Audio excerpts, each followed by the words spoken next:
जय जय रघुवीर समर्थ श्रीमत दासबोध दशक 18वा बहुजिनसी समास तिसरा निस्पृह सिकवन निरूपणाम श्रीराम समर्थ दुर्लभ शरीरी दुर्लभ आयुष्य याचा करू नये नास दास म्हणे सावकास विवेक पहावा। या समासाचं नाव समर्थांनी निस्पृह सिकवन नाम असं दिलेलं आहे। या निस्पृह सिकवनीमध्ये समर्थाने या गोष्टीचा उल्लेख या आधी 2-3 समासामध्ये तो केलेला आहे। यापूर्वी दशक 11 समास 10, दशक 14 समास पहिला, दशक 15वा समास दुसरा यामध्ये समर्थांनी निस्पृहाची लक्षणे सांगितलेली आहेत। त्यामुळे या समासाची पुनरावृत्ती या समासात झालेली आहे।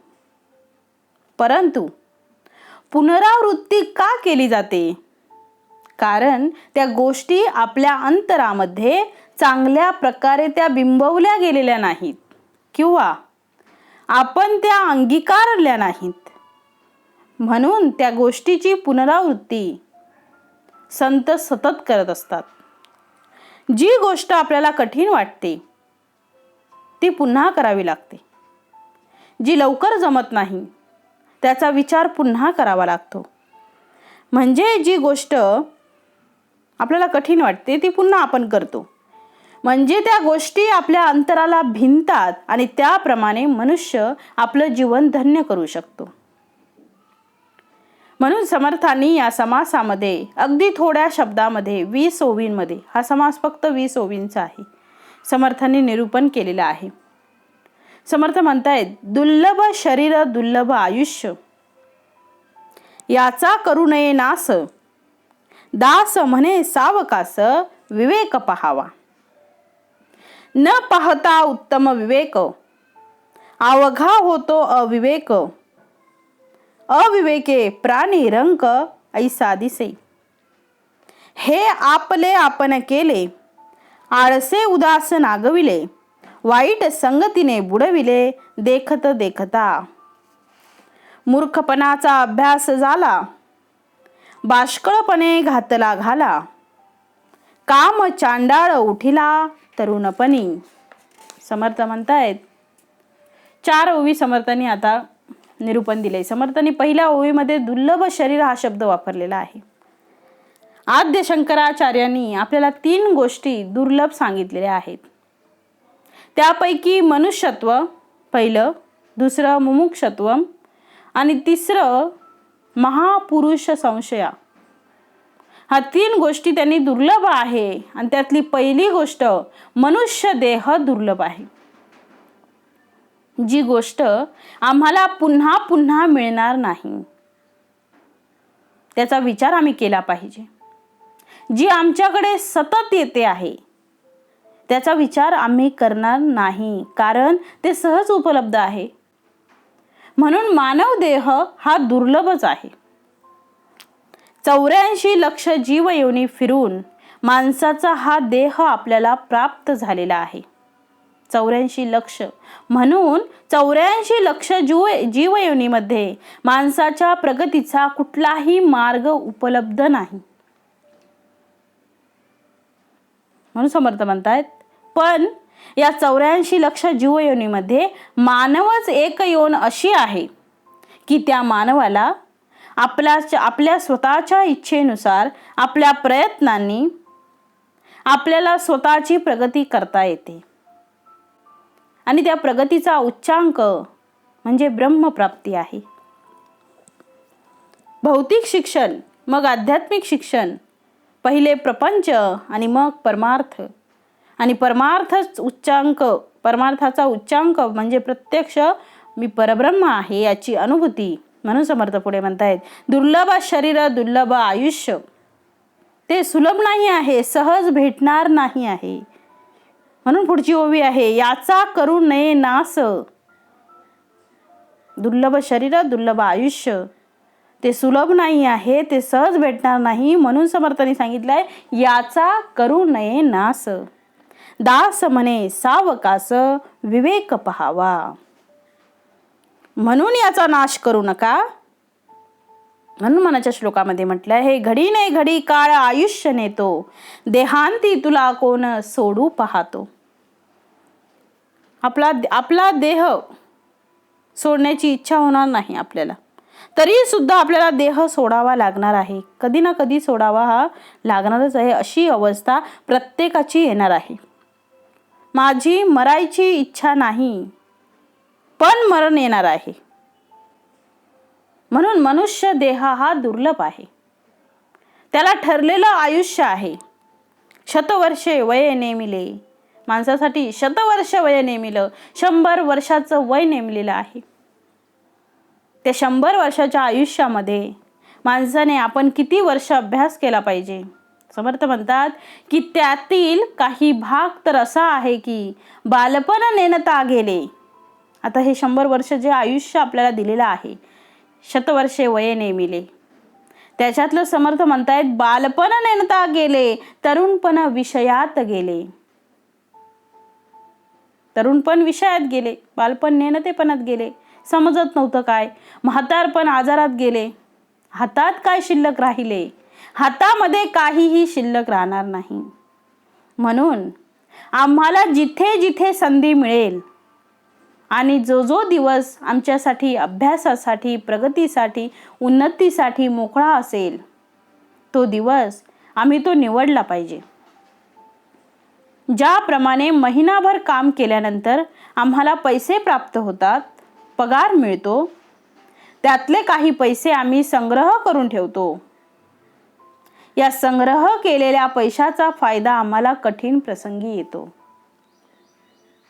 तसं आम्हाला आयुष्य मिळालं आहे. त्या आयुष्यामध्ये पहिला दिवस 24 तासाचा जर तुम्हाला मिळणार आहे, त्यातला काही वेळ असा काढून ठेवला पाहिजे की जो आम्हाला आमचा परलोकाचा मार्ग सुखकर करेल. मग तुम्ही तुमच्या क्षमतेनुसार आणि एक हळूहळू साधनेच्या सामर्थ्यानुसार आपण तो वेळ वाढवू शकू. पण किमान दिवसातून तासभर तरी वेळ असा काढला पाहिजे की त्या तासभरामध्ये आम्ही थोडी शांततेने पूजा केली आहे, त्याचं शांततेने जप केलेला आहे, थोडं नामस्मरण केलेलं आहे, थोडं ग्रंथांचं श्रवण केलेलं आहे, वाचन केलेलं आहे, सत्पुरुषाचं थोडं थोडं ऐकलेलं आहे. असं काहीतरी करता आलं पाहिजे. म्हणून समर्थ म्हणतायत की याचा करू नये नास, दास म्हणे सावकास विवेक पहावा. तो विवेक पाहणे या शब्दाचा अर्थ भगवत प्राप्तीसाठी काहीतरी आपण करणे. आता जितकी लवकर तुम्हाला भगवत प्राप्ती पाहिजे असेल, तितकाच तुम्हाला जास्त अभ्यास करावा लागणार. तसा एखाद्या विद्यार्थ्याला चांगल्या पोस्टवर जाऊन जर नोकरी करायची असेल तर त्याला बालपणापासून अभ्यास करावा लागतो. तेव्हा त्याला कुठे उत्तम नोकरी मिळते. जितका कठीण अभ्यासक्रम तितका त्याला वेळ जास्त द्यावा लागतो. मग या सगळ्या प्रापंचिक असलेल्या अभ्यासामध्ये जर कठीणता आणि सुलभता आपण पाहतो, तसं अध्यात्म तसं पाहिलं तर कठीण आहे. मग त्याच्यासाठी आपण वेळ दिला पाहिजे. म्हणून समर्थ म्हणतायत न पाहता उत्तम विवेक, अवघा होतो अविवेक, अविवेकेने प्राणी रंक ऐसा दिसे. रंक म्हणजे कोण? भिकारी. काय भिकाऱ्यासारखं राहावं माणसाने? प्रपंचामध्ये संपन्न असावं आणि परमार्थामध्ये मस्त असावं. प्रपंच आणि परमार्थ समर्थांनी मोठ्या आनंदाने ते चालवायला सांगितलं आहे.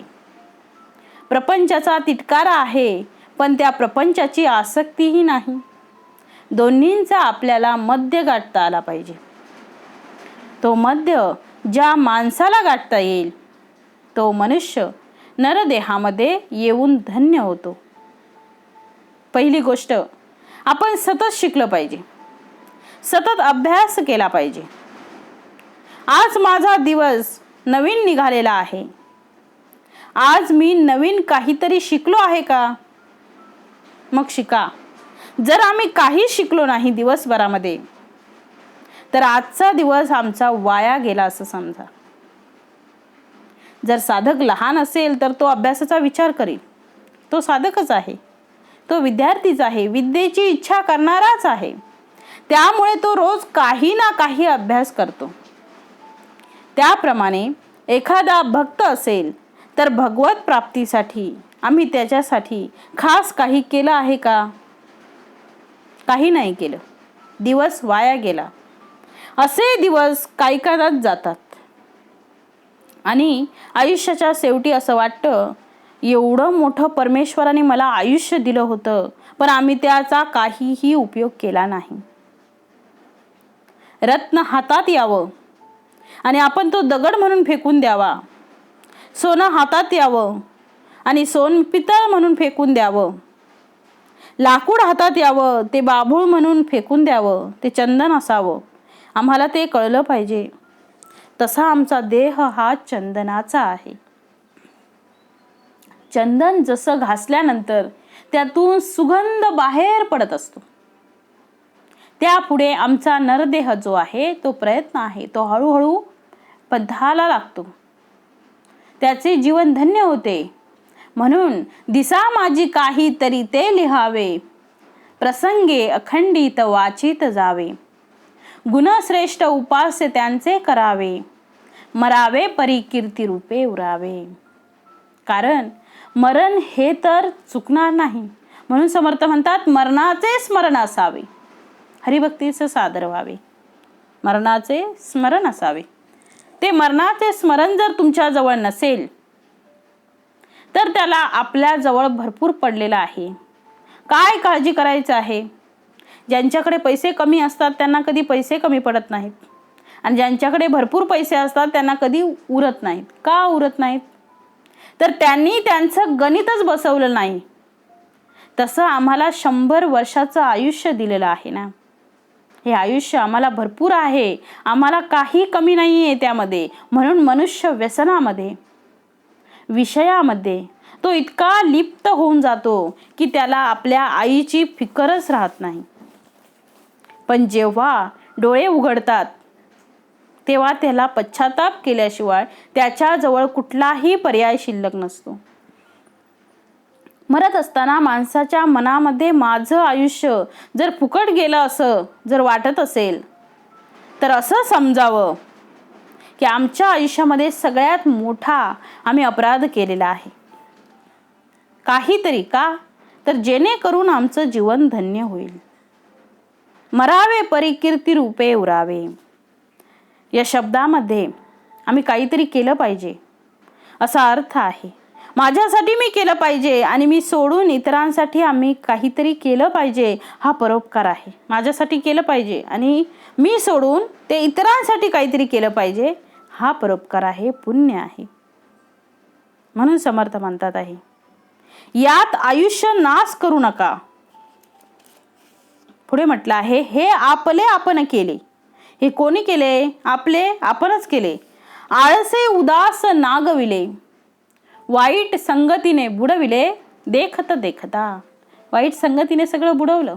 बघता बघता सगळं गेलं. वाईट संगती आम्हाला काय करते हो? वाईट संगती माणसाला विषयांकडे घेऊन जाते.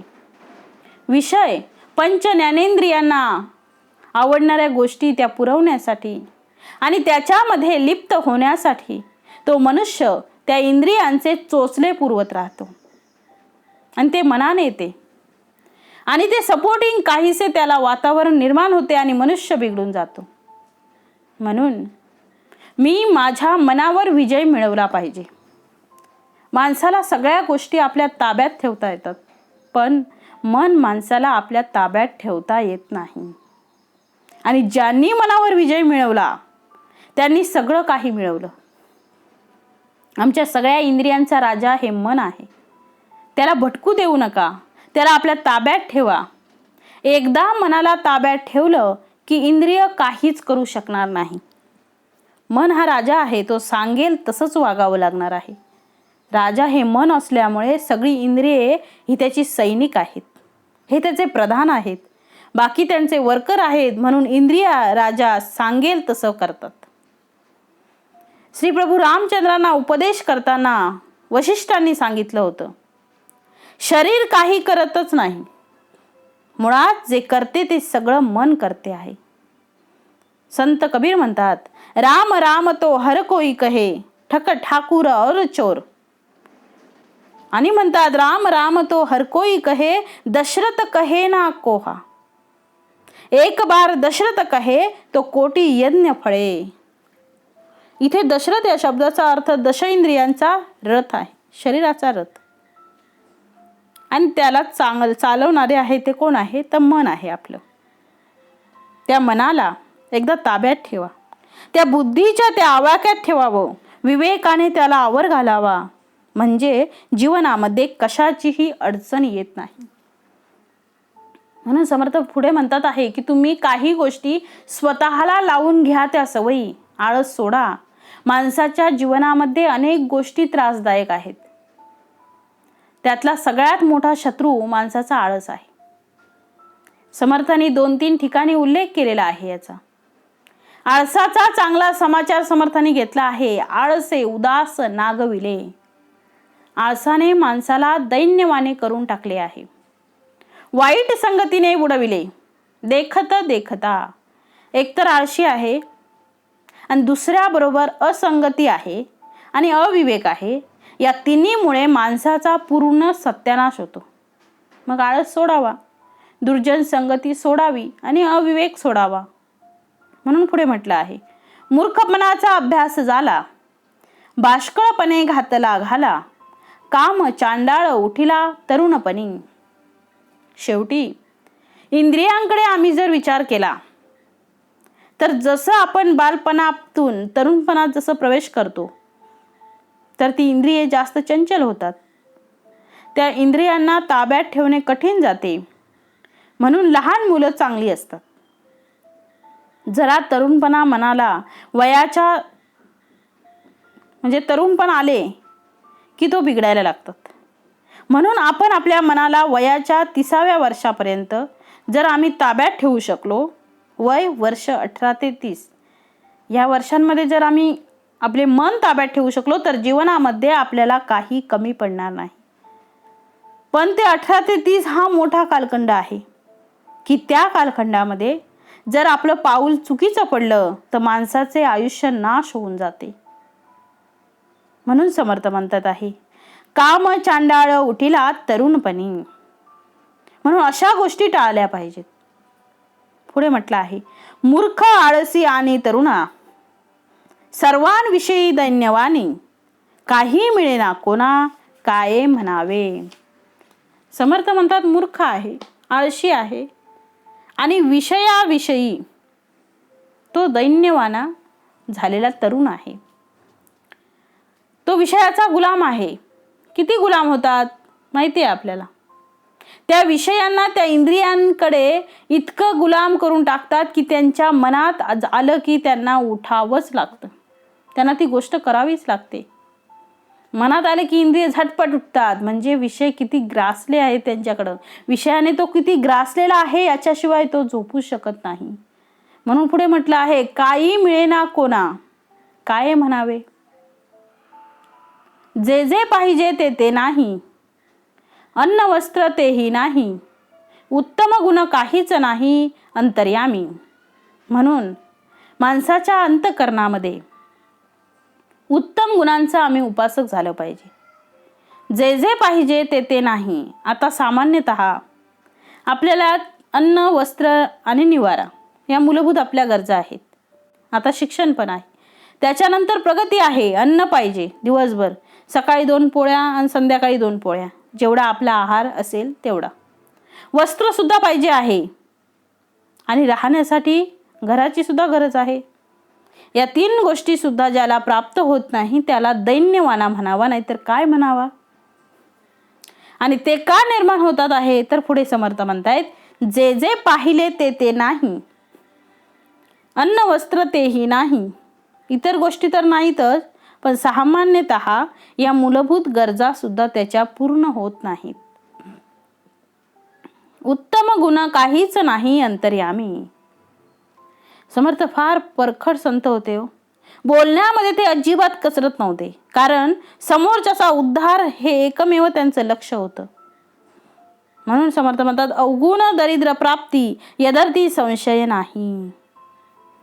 दारिद्र्य माझ्याकडे आहे, तर त्याचं उत्तर समर्थ देतात की त्याचं उत्तर आहे अवगुण. दारिद्र्य ज्याच्याकडे आहे त्याच्याकडे अवगुणांचा पुरवठा आहे. तुम्ही गुणवंत व्हा, मग दारिद्र्य येतं का बघा.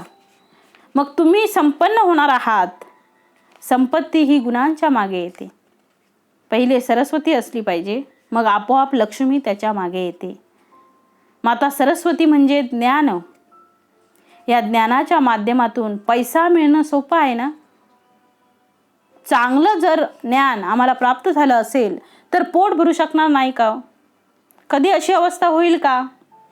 आपणही काहीतरी प्रयत्न केला पाहिजे. मुंगीला साखर सुद्धा भगवंतच देतो, मान्य आहे आपल्याला. पण मुंगी प्रयत्न करत नाही का? ती झोपून राहते का? ती बसून राहते का? नाही. समर्थ म्हणतात आहे या सगळ्या गोष्टी ज्या आहेत त्या आमच्या प्रयत्नांवर अवलंबून आहेत.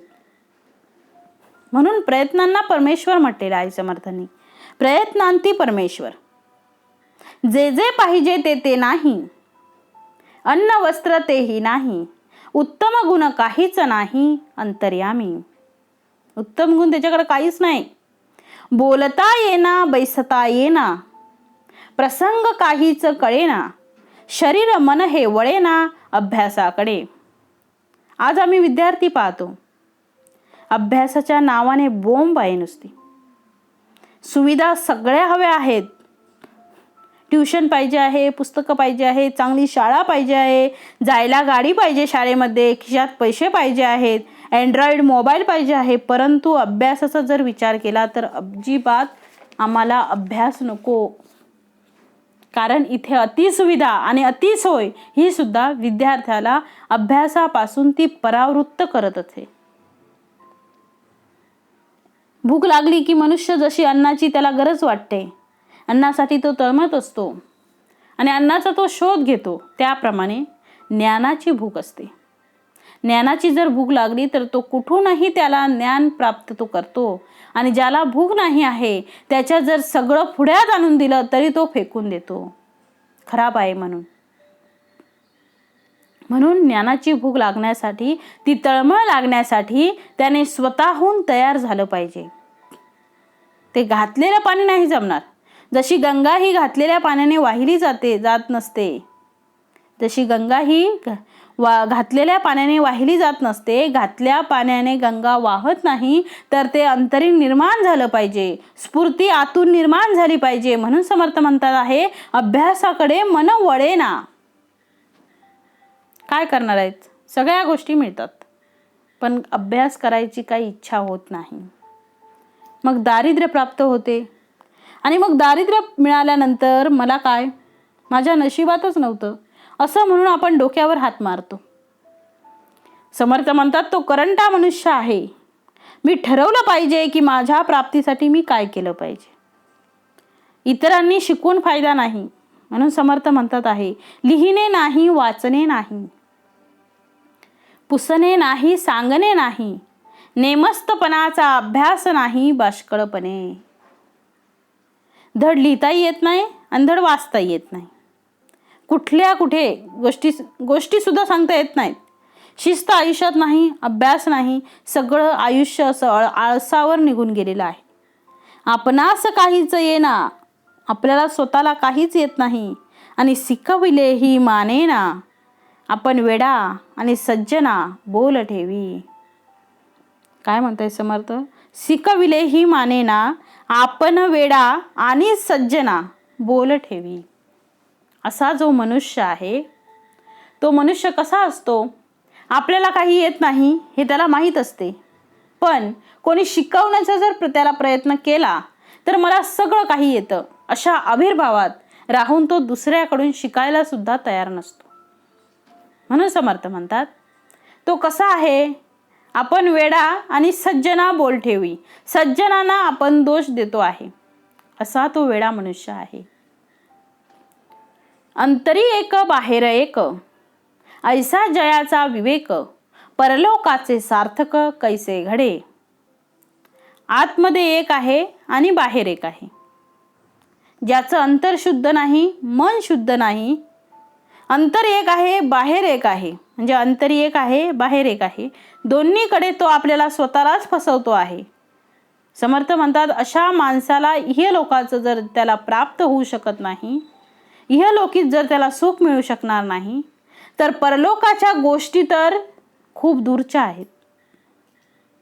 म्हणून समर्थ म्हणतात आहे असा जो मनुष्य आहे अविवेकी, त्या माणसाला परलोक कधीही साधता येणार नाही.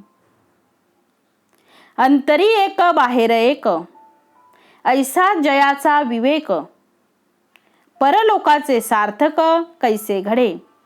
इथे प्रश्न विचारला आहे समर्थांनी. अंतरी एक आणि बाहेर एक, ऐसा जयाचा विवेक, परलोकाचे सार्थक कैसे घडे. कसं शक्य आहे हे परलोक प्राप्त करणं.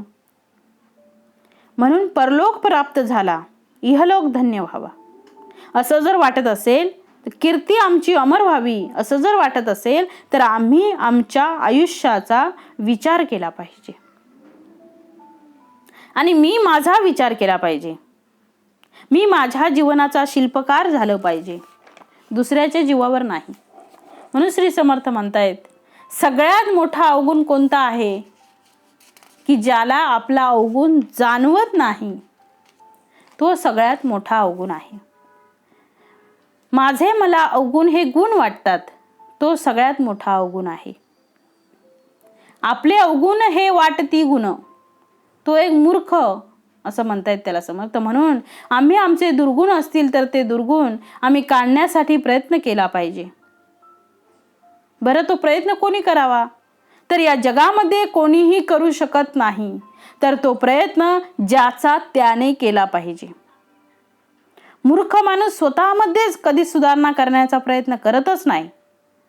आणि आमच्यावर जर काही संकट आलीत, आमच्यावर जर काही असं दुर्भिक्षण आलं, तर त्याचा दोष तो आपल्या नशिबाला देतो.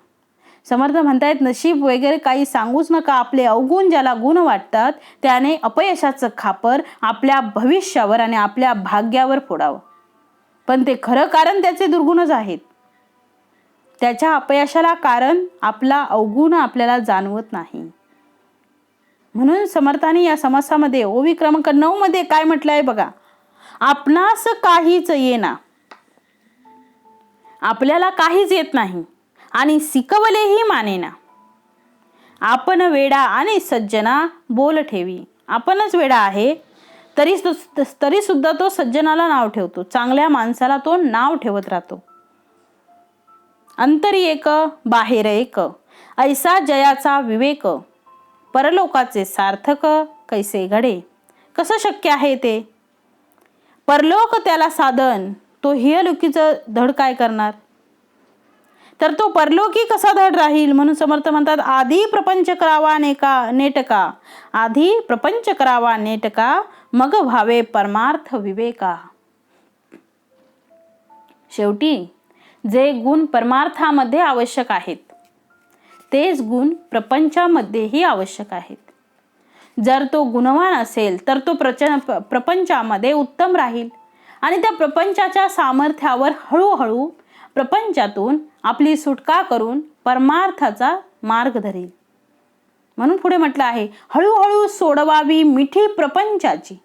शेवटी आलो आहोत, प्रपंच सुरू झाला आणि आपण जाणार तेव्हा प्रपंच आपला बंद होणार.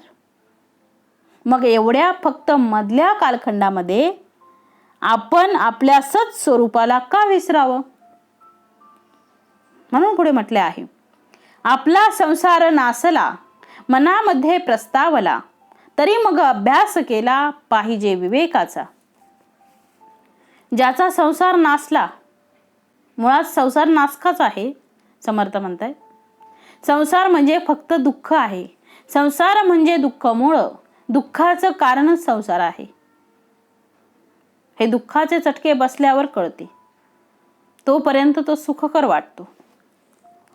सुख सुख म्हणत आहे, दुःख दाटोनी आले.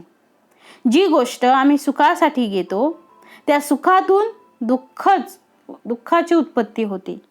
साधन जर सुखाचं असेल तर त्याच्यातून सुख मिळालं पाहिजे की नाही हो. पण एका साधनातून एका वेळी सुख मिळते तर तेच साधन दुसऱ्या वेळी दुःख देते. ते नसतं तर बरं झालं असतं असं आपण म्हणतो कधी कधी. आता बघा, घराला लावलेला थंड हवा प्राप्त व्हावी म्हणून आपण कूलर किंवा AC लावतो, पण तो उन्हाळ्यात ठीक आहे, तो हिवाळ्यात थंड वाटतो, तो आपल्याला बाधा निर्माण करतो. तसंच जगामधल्या सगळ्या गोष्टी आहेत, सुखाची साधनं सुद्धा आपल्याला दुःख देतात. म्हणून समर्थ म्हणतात, संसार मुळामध्ये सुखी नाही आहे. संसार मुळामध्ये दुःखच आहे. दुःखाचं मूळ आहे संसार. संसारामध्ये काही क्षण आपल्याला सुख मिळते, तर अनंत काळ दुःख मिळते. सुख पाहता थोडे, दुःख पर्वता एवढे. संपूर्ण आयुष्यामध्ये दुःखाची आम्ही जर समजा बेरीज केली, तर ती बेरीज ही सुखापेक्षा जास्त होते. म्हणून समर्थ म्हणतायत, संसार जर दुःखाचा आहे तर तो दुःखाचा आहे हे जाणून तरी माणसाने शहाण व्हावं. तो सुखाचा करण्याचा प्रयत्न करत बसू नये. संसार सुखाचा करण्यापेक्षा संसार दुःखाचा आहे हे जाणल्यानंतर कसं सुख प्राप्त होईल किंवा दुःखाचे जे चटके आहेत ते आपल्याला सोसता येतील. म्हणून समर्थ म्हणतात, आपला संसार नासला, मनामध्ये प्रस्तावला, मनामध्ये त्याला पश्चाताप झाला आता या संसाराचा. म्हणून पुढे म्हटलं आहे, जयास वाटे वैराग्य करावे, तेने काहीच न करावे, उठोने वाटेसी लागावे दिगंतराप्रती. भगवंताच्या भेटीसाठी निघा, पण संसारात अडकणारी लोक सांडोनी प्राण आनंद घन, ज्याचे मनी विषय चिंतन, तयासी कैसे समाधान लोळंगतासी. खूप सुंदर ओवी आहे तो. सांडोनी प्राण आनंद घन, ज्याचे मनी विषय चिंतन, तयासी कैसे समाधान. ज्याच्या मनात विषय चिंतन आहे त्याला समाधान कुठून मिळणार आहे? जो संसारात चिकटलेला माणूस आहे त्या माणसाला सुख मिळण्याचं कारण नाही. सांडुनी राम आनंद घन, सांडुनी राम आनंद घन. म्हणून समर्थ म्हणतात आहे, तू जर पस्तावलास आहे तर तुला जर आता पश्चाताप झालेला असेल तरी मग अभ्यास केला पाहिजे विवेकाचा. मग आता कर ना विवेकाचा अभ्यास. मग आता जर तुला कळलेलं आहे की हे सगळं दुःखदायक आहे, तर आम्ही सुखाचा शोध म्हणजे विवेकाचा विचार केला पाहिजे. विवेक म्हणजे सार आणि असार हे जाणून सार घेणं. विवेक म्हणजे सार आणि असार हे जाणून सार घेणं, याला विवेक म्हणतात. विवेक म्हणजे या जगामध्ये चांगल्या गोष्टी आणि वाईट गोष्टी यातील वाईट टाकणे आणि चांगल्या गोष्टी घेणे म्हणजे विवेक करणे. त्याला सारासार विवेक असं म्हटलेलं आहे. ज्या गोष्टी सार आहेत त्या स्वीकारणे आणि असार ज्या आहेत ते टाकून देणे. म्हणून सार हा भगवंत आहे आणि असार हा संसार आहे. अशा असार संसाराच्या सारापासून आपल्याला दूर जाऊन आपण भगवंतांच्या प्राप्तीसाठी आपण गेलं पाहिजे. म्हणून समर्थ म्हणतात आहे, एकाग्र करून या मन. अनेक लोक ध्यान करतात, तपस्या करतात, अभ्यास करतात, मन एकाग्र करतात. काय करतात तर बळेची धरावे साधन, यज्ञी आळसाचे दर्शन होऊच नये. प्रयत्न करत असताना आळसाचा त्याग करावा. समर्थाने सुंदर शब्द वापरला आहे, आळसाचा त्याग करावा, आळसाचा आळस करावा, आळसाचा आळस करावा. समर्थाने प्रयत्नांना खूप महत्त्व दिलेलं आहे. भाग्य बदलवता येते माणसाला स्वतःच्या प्रयत्नाने जर परमेश्वर प्राप्त होऊ शकतो, तर प्रयत्नाने आपण भाग्य बदलू शकत नाही का? साधं गणित आहे. जो अप्राप्त आहे किंवा जो अलक्ष्य आहे त्याला जर आम्ही लक्ष्य करू शकतो, तर प्रयत्नाने आम्हाला एखादी गोष्ट प्राप्त होणार नाही का? समर्थ म्हणतात, यज्ञ तो देव. प्रयत्न हाच परमेश्वर आहे. म्हणून म्हटलं आहे, यज्ञी आळसाचे दर्शन होऊच नये. प्रयत्न करणाऱ्या माणसाने आळस सोडला पाहिजे. कधी कधी माणूस आरंभविरहित होतो, एखाद्या गोष्टीची सुरुवात करतो, पण त्याचा शेवट मात्र फारच लवकर होऊन जातो. प्रयत्न लवकर सोडून दिला पाहिजे. शेवटपर्यंत प्रयत्न लवकर सोडून दिला जातो. शेवटपर्यंत जोपर्यंत माझ्या देहामध्ये प्राण आहे तोपर्यंत मी सतत प्रयत्न करत राहणे. प्रयत्नांची पराकाष्ठा करता आली पाहिजे. मग प्रयत्न किती केले पाहिजेत हे विश्वामित्रांकडनं पहा. विश्वामित्र ऋषींनी एकदा नाही, दोनदा नाही, तीनदा 3 तप केली. माणसं एका तपामध्ये गर्भगळीत होतात. म्हणजे 12 वर्षे एक तप म्हणजे.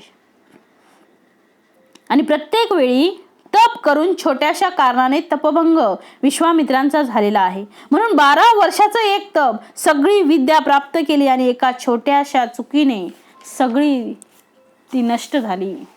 पुन्हा 12 वर्ष तप केलं, पुन्हा तीच अवस्था झाली. पुन्हा 3रं तप केलं ब्रह्मर्षी होण्याचं. जे स्वप्न होतं ते लवकर त्यांना प्राप्त झालं. ते राजर्षी होते, ते ब्रह्मर्षी झाले पाहिजेत म्हणून त्यांनी केलेला तो प्रयत्न आहे, तो अभोग प्रयत्न आहे.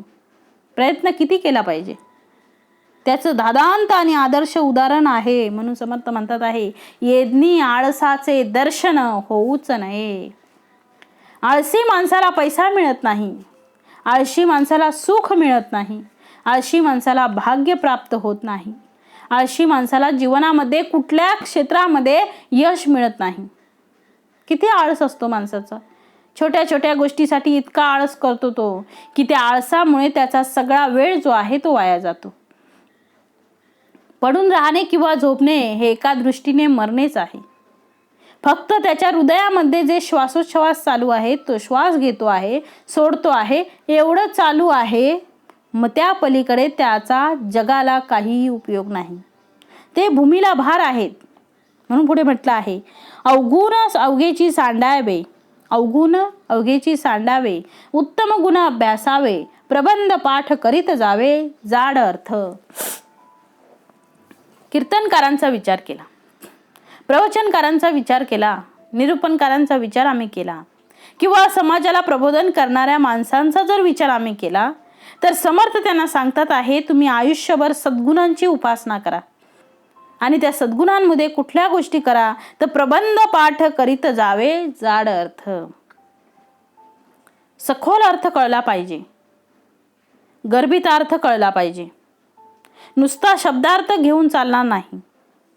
अभिधा, लक्षण आणि व्यंजना ही या तिन्ही शक्ती आम्हाला कळल्या पाहिजेत. शब्दाचा ध्वनी कळला पाहिजे. कशासाठी लिहिलेला आहे? शब्द हे शब्द नसतात तर शब्दांच्या मागे त्याचा अर्थ लपलेला असतो. ज्या अर्थवाहिनी असतात त्या अर्थाला वाहून घेऊन जातात. म्हणून समर्थ म्हणतात, असे प्रबंध पाठ करा की ज्यामुळे आमच्यावर चांगला संस्कार होईल. तुम्हा सगळ्यांना, आम्हा सगळ्यांना माहीत आहे की लहान मुलांना आम्ही पाठ करायला लावतो.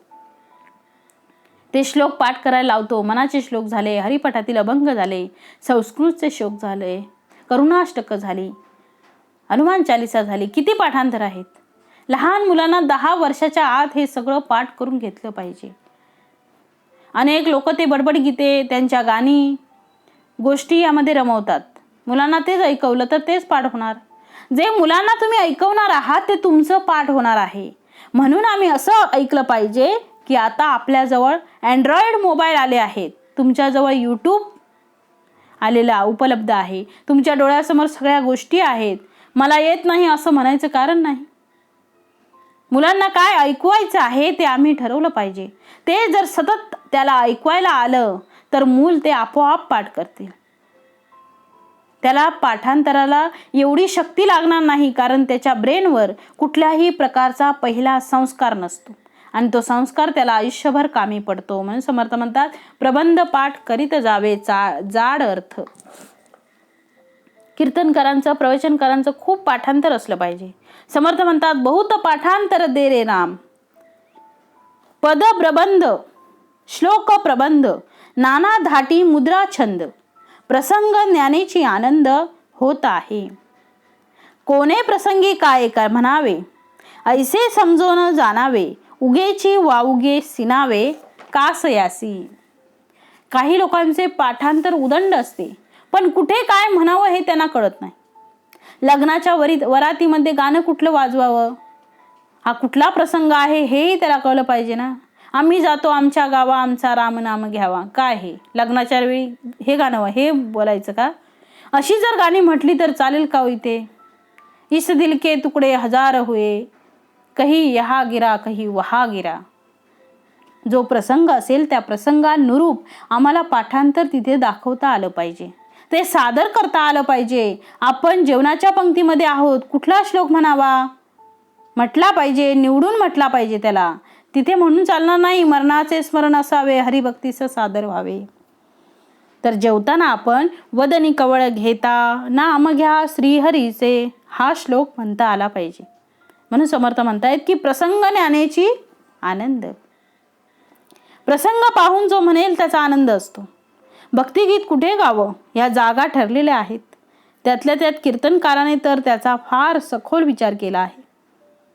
समर्थांनी पुढे त्याच्या सगळ्या सूचना दिलेल्या आहेत. दुसऱ्याचे अंतर जाणावे, आदर देखो न म्हणावे, जे आठवेल ते गावे हे मूर्खपण. आठवेल ते म्हणणारे मूर्खच आहेत. म्हणून समर्थ म्हणतात मला आठवण म्हणून म्हटलं असं नाही चालणार.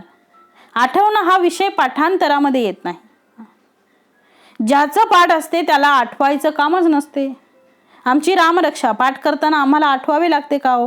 हनुमान चालीसा आम्हाला आठवावी लागते का? मनाचे श्लोक आठवावे लागतात का? एकदा सुरू झाले की धडाधड धडाधड धडाधड सुरूच होते. समर्थ म्हणतात जे आठवेल ते गावे हे मूर्खपणा. ते आमचं पाठच असलं पाहिजे. स्मरण शक्तीचं काम नाही, ते खरं पाठांतर आहे. स्मरण करायचं कामच नाही. तुमचं नाव तुम्हाला विचारलं तर म्हणता का हो मला आठवू दे जरा? आपण आपलं नाव पटकन सांगतो, कारण काय ते स्मरणाची गरज नाही आहे. आठवणीचं कामच नाही, ते मुखातच आहे. तसं पाठांतर ग्रंथी धरावे ग्रंथांतर, ते कंठामध्ये असलं पाहिजे पाठांतर. म्हणून समर्थ म्हणतायत दुसऱ्याचे अंतर जाणावे, म्हणजे समोरच्या मनुष्याला कुठल्या गोष्टी आवडतात त्याच्या आवडीनुसार आपण गातोय का, किंवा जे आपण गातो आहे त्या गोष्टी त्याला पटतात आहे का, त्याचा विचार करा. त्याला त्याबद्दल अनादर असेल तर त्याच्यासमोर ते काही उपयोग नाही. जो ज्या अधिकाराचा आहे त्या अधिकाराप्रमाणे दुसऱ्याचे अंतर जाणावे, मन जाणावे, आदर देखो न म्हणावे. कोणाचा आदर? तुम्ही जे म्हणतात त्याचा आदर आहे का, तो विचार केला पाहिजे. म्हणून पुढे म्हटलं आहे ज्याची जैसी उपासना त्याची गावे चुकेना, राग ज्ञाना ताळ ज्ञाना अभ्यासावे. आपल्याला माहीत आहे मोठ्या लोकांना, कीर्तनकारांना, प्रवचनकारांना, मार्गदर्शनाला सगळे माहीत असते की जगात सर्वच ठिकाणी परमेश्वराची निर्मिती आहे. भगवंत एक आहे, पण तरी सुद्धा व्यक्ती परत्वे आवड भिन्नता आहे. कोणी गणपतीचे भक्त असतील, कोणी रामाचे भक्त असतील, कोणी कृष्णाचे भक्त असतील, कोणी देवींचे भक्त असतील, कोणी अजून कोणत्या देवाचे भक्त असतील. ज्याच्या समोर जे हवं त्याचा आदर ज्याच्यासाठी आहे तो आदर यासमोर सादर करावा. म्हणून गणपतीच्या मंदिरामध्ये आख्यान कोणतं लावावं? मग गणपतीचं लावावं.